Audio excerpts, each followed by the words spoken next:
Meta reportedly is planning on slashing 30% of its metaverse team.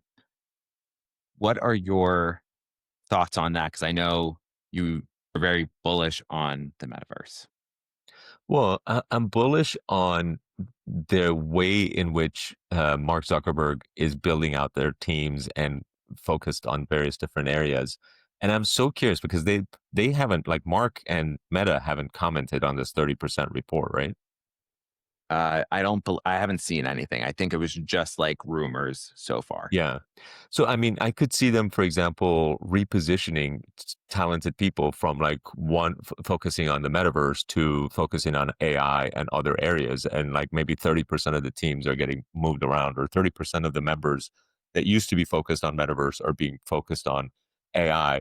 The external report would come out this way, but like internally, there might be like literally zero cost savings from the standpoint of like, why some investors might be excited. I think their stock went up like 4% that day that that rumor came out.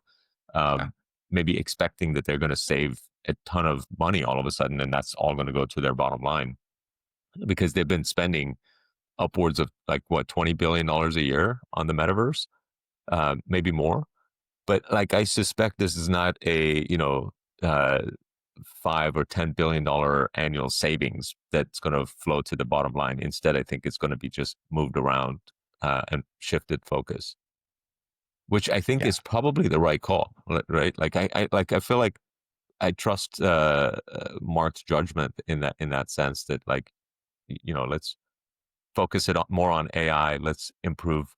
Like he's also like more recently focused on acquiring like design talent and trying to like improve user experience and some of these other aspects of it that I think are missing for if you want to sell like 100 million glasses, you better get the experience right. And so far, I think they have failed in that department. What gives me pause, and I trust Mark as well, but what gives me pause is one of the core reasons why I invested in Meta. It was before all this AI stuff was even happening.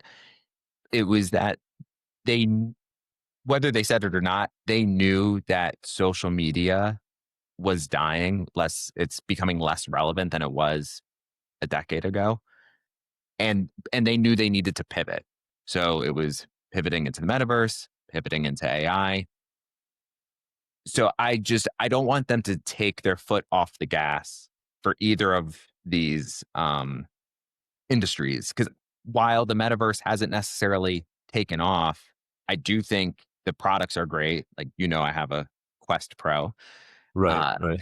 and The I Quest use it Pro in all the particular is not that great. I see. I actually, well, You it's all use I it? know, so I love it. Okay. Um, but You like should get a Quest 3 or 3, maybe 3S I'll or wait for the whatever it is now. 4. Yeah. Yeah. That, But yeah, it, I there's something there. They're currently, in my opinion, the market leader in this space. yeah. So I don't know. I it gives me a bit of pause. But to your point, I agree. I do trust Mark in what he's doing. Yeah.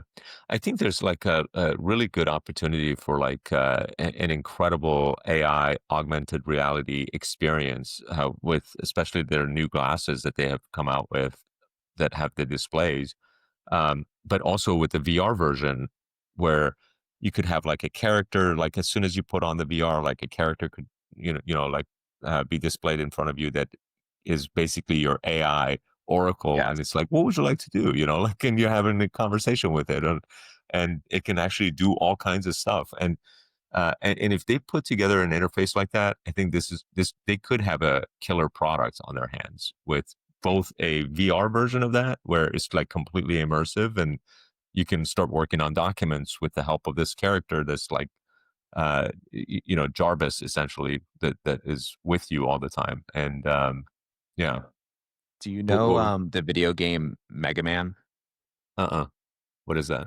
It was like a very popular game. They kind of they I want it's not rebranded, but they came up with a totally new concept for the game for the Game Boy Advance, where it was Mega Man EXE, Okay. and Mega Man was this like living AI assistant that you would like have on your, you know, phone and you talk to it and then like it would literally interact with the internet for you. But that's what I've always wanted from AI is I want like Right. a digital human that's like my little buddy Yeah. that just helps You me out want with Jarvis, everything. basically, like, Yes, from there's Tony an Stark. Yeah, opportunity. Yeah. Yeah, Iron Man. Um, yeah. So I forgot what like I was going to say about that, but I think that they have like great opportunity in AI combined with AR, VR hardware that I think has close to zero revenue for them today, and it feels like something that could have incredible potential down the road. But their entire growth on revenue growth so far has been happening by utilizing AI to deliver better, more relevant ads. And yes, ironically, they're like making more money off of AI without an AI product than anybody else, and their revenue is growing faster than anybody else of the big companies. Between Google, Apple, Microsoft, and Meta. Meta is like has the highest revenue growth rate, highest profit growth rate, and they're claiming that AI is the reason for both of that growth and profitability. Um, so when eventually they have products that utilize AI, that's going to be a whole new revenue stream for them, and I'm kind of excited to see what happens there. That's the reason why I'm excited about Meta in particular as one right. of my investments. I w- I wonder like in regards to these ad optimizations, did they have to build the AI in house to get the optimizations, or could they have used Hmm. ChatGPT, Gemini, and saved all of that expense? You know? It feels like that would be doubtful because I feel like the data that they would have to train the AI with is like very proprietary, and like how do they Right. probably wouldn't even want to like give that data to some third party. But Yeah. yeah, hard That's to true. know.